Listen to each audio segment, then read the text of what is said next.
नमस्कार। मैं एस्ट्रोलॉजर सीमा शर्मा अपने एस्ट्रोलॉजी के यूट्यूब चैनल पर आपका हार्दिक स्वागत करती हूँ। क्या आप जानते हैं कि हमारा व्यक्तित्व, हमारी शक्ल सूरत, हमारा आचार व्यवहार, हमारी नेचर, हमारा स्वभाव, सभी कुछ हमारी कुंडली से पता चल जाता है। क्या आप जानना चाहते हैं कि आपका व्यवहार कैसा है, या आपके मित्र का व्यवहार कैसा है, या जिससे आप शादी करना चाहते हैं आपके जीवन साथी की शक्ल सूरत कैसी है, या उसकी नेचर किस तरह की है? ये सब बातें हम अपनी कुंडली से सब कुछ पता कर सकते हैं। तो आइए आज उसके बारे में हम चर्चा करते हैं। लेकिन उससे पहले मैं आपसे कहूँगी कि आप हमारे YouTube चैनल को सब्सक्राइब करें और बेल आइकन को ज़रूर क्लिक करें, जिससे हमारी आने वाली वीडियोज़ का नोटिफिकेशन आपको मिलता रहे और आप हमारी वीडियोज़ को प्राप्त करते रहें। तो चलिए आइए चर्चा करते हैं हमारे व्यक्तित्व के बारे में। मैं इस बारे में पहले भी एक वीडियो बना चुकी हूँ और आपको बता चुकी हूँ कि हमारी कुंडली का जो प्रथम भाव है उसको हम लग्न कहते हैं, और वह हमारे व्यक्तित्व, हमारे आचार व्यवहार, हमारी शक्ल सूरत के बारे में बहुत कुछ हमें बताता है। तो क्या मतलब हुआ इसका? इसका मतलब यह हुआ कि जो भी ग्रह हमारे लग्न से संबंध बनाते हैं, यानी जो ग्रह हमारे लग्न में बैठे होते हैं, या जिस ग्रह की राशि हमारे लग्न में होती है, हमारे लग्न का जो भी स्वामी होता है उसी के अनुसार हमारा व्यक्तित्व होता है, उसी के अनुसार हमारी पर्सनैलिटी होती है, और हमारी शक्ल सूरत भी उसी ग्रह के अनुसार हो जाती है।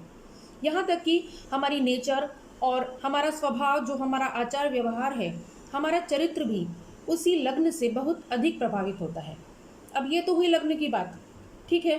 और लग्न के साथ एक होती है हमारी जन्म राशि, यानी कि जो चंद्र राशि हमारी मानी जाती है। तो हमारे व्यक्तित्व पर हमारी दोनों ही चीज़ों का प्रभाव पड़ता है, हमारी जन्म लग्न और हमारी जन्म राशि। तो जब हम किसी व्यक्ति की व्यक्तित्व के बारे में देखते हैं या बात करते हैं, तो उसके लिए हमें उसका जन्म लग्न और जन्म राशि दोनों का ही अध्ययन करना होता है। क्योंकि हमारे 9 ग्रह होते हैं, तो ये तो ज़रूरी नहीं कि सभी ग्रहों की शक्ल सूरत या सभी ग्रहों की नेचर एक जैसी हो। तो जैसी जिस ग्रह का प्रभाव हमारे लग्न पर होता है या हमारी राशि जन्म राशि पर होता है, उसी ग्रह के अनुसार हमारा व्यक्तित्व भी बन जाता है। जैसे कि मान लीजिए, अगर किसी का जन्म लग्न सूर्य ग्रह से संबंधित है। सूर्य आप जानते हैं कि बहुत ही अधिक तेजस्वी ग्रह है, ठीक है। तो जिसके जन्म लग्न में सूर्य की राशि होगी या जन्म लग्न में सूर्य होगा, उसका व्यक्तित्व भी बहुत अधिक तेजस्वी होगा। वह व्यक्ति गौर वर्ण का होगा और तेजस्वी व्यक्तित्व का, सुंदर व्यक्तित्व का वो व्यक्ति होगा, ठीक है। लेकिन हम जानते हैं कि सूर्य गर्म ग्रह है, तो ये सूर्य की जो ऊष्मता है वो उस व्यक्ति की स्वभाव में, उस व्यक्ति की नेचर में भी पाई जाएगी।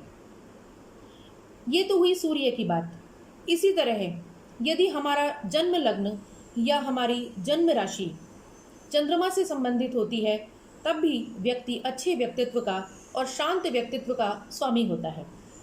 क्योंकि चंद्रमा आप जानते हैं एक बहुत ही शीतल ग्रह है, तो उस चंद्रमा की शीतलता हमें उस व्यक्ति की नेचर में ज़रूर मिलेगी। इसी तरह से अलग अलग ग्रहों का हमारे व्यक्तित्व पर और हमारी शक्ल सूरत पर प्रभाव पड़ता है। जैसे कि अक्सर देखा जाता है कि सूर्य और मंगल जिनके लग्न को या जिनकी राशि को प्रभावित करते हैं, उनका गौर वर्ण होगा। इसके साथ ही वह सुंदर व्यक्तित्व के स्वामी होंगे, लेकिन साथ साथ ही वो नेचर में ऊष्मता के कारण, क्योंकि सूर्य और मंगल दोनों ही ऊष्म ग्रह हैं, ऊष्मता के कारण उनकी नेचर में क्रोध अधिक पाया जाएगा। ये तो हुई सूर्य और मंगल की बात। इसी तरह से और सारे ग्रहों का भी प्रभाव हमारे व्यक्तित्व पर, हमारी नेचर पर और हमारी शक्ल सूरत पर पड़ता है। अब सूर्य और मंगल के बाद हम बात करते हैं, जैसे मान लीजिए बुध ग्रह किसी के लग्न को या किसी की राशि को प्रभावित कर रहा है। मान लीजिए कन्या राशि है किसी की, क्योंकि कन्या राशि का स्वामी बुध है, और ये बुध ग्रह हमारे लग्न में भी बैठा हुआ है। जन्म राशि और लग्न राशि को अगर हमारा बुध प्रभावित करता है तो व्यक्ति थोड़ा गेहूं कलर का होगा, लेकिन वह विद्वान जरूर होगा और उसकी वाणी में एक कॉन्फिडेंस पाया जाएगा, बोलने का वाणी उसकी अच्छी होगी। लेकिन इसके लिए बुध की स्थिति भी हमको देखनी होगी। अगर बुध की स्थिति अच्छी होगी तो उसकी वाणी में मधुरता और एक आत्मविश्वास पाया जाएगा। तो इसी तरह अगर बृहस्पति हमारे लग्न को प्रभावित करता है, बृहस्पति आप जानते हैं कि सारे ग्रहों का देवता है। अगर बृहस्पति हमारे लग्न को प्रभावित करता है, मान लीजिए हमारे लग्न में बृहस्पति बैठा हुआ है, या हमारे जन्म लग्न की राशि बृहस्पति से संबंधित है, या हमारी जन्म राशि बृहस्पति से संबंधित है, तो बृहस्पति की जो विद्वता है, बृहस्पति का जो विद्वान का जो गुण है वो हमारे व्यक्तित्व में जरूर पाया जाएगा। और एक बृहस्पति एक सच्चा ग्रह है, बहुत ही अधिक सच्चाई और ईमानदारी ऐसे व्यक्ति के व्यक्तित्व में मिलेगी। ऐसा व्यक्ति अच्छे व्यक्तित्व का होगा, सुंदर व्यक्तित्व का होगा, गौर वर्ण होगा और बहुत ही एक सच्चा और ईमानदार व्यक्ति होगा। तो ये हुई शुक्र की बात, ये हुई बृहस्पति की बात। अब आइए शुक्र पर आते हैं। यदि हमारा लग्न शुक्र से प्रभावित होता है तो आप जानते हैं कि शुक्र एक सौंदर्य का ग्रह है, सुंदरता का ग्रह है। जिस व्यक्ति के भी लग्न और जन्म राशि शुक्र से प्रभावित होती है वह व्यक्ति बहुत अधिक सुंदर होता है और इसके साथ साथ ही वह अत्यधिक कलाओं का शौकीन होता है या किसी कला के क्षेत्र में आगे जाने वाला होता है। तो इसी तरह से अलग अलग ग्रहों के अनुसार हमारी जो जन्म राशि और जन्म लग्न हमारे व्यक्तित्व को प्रभावित करते हैं। तो यदि आप भी विस्तार से अपने व्यक्तित्व के बारे में जानना चाहते हैं तो अपनी कुंडली का विश्लेषण ज़रूर करा सकते हैं। सारे ग्रहों की अलग अलग हम विस्तार से फिर से चर्चा करेंगे, लेकिन अभी मैंने आपको थोड़ा थोड़ा सभी ग्रहों के बारे में बताया है। जैसे कि राहु केतु शनि भी रह गए हैं। राहु केतु शनि वाले व्यक्तित्व जो है उनका अक्सर श्याम वर्ण होता है, ठीक है।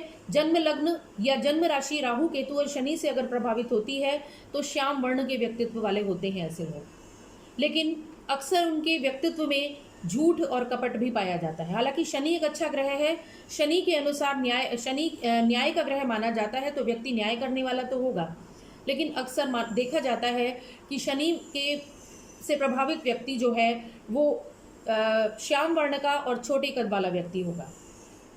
तो इसीलिए हमें बहुत सारे ग्रहों के बारे में से हमें पता चलता है कि कितने ग्रहों के अनुसार, किस ग्रह के अनुसार हमारा व्यक्तित्व बना है, और हमारी जन्म राशि से भी हमारे व्यक्तित्व के बारे में पता चलता है।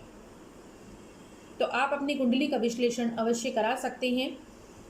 आप हमारे YouTube चैनल को सब्सक्राइब ज़रूर करें और बेल आइकन को ज़रूर क्लिक करें। धन्यवाद।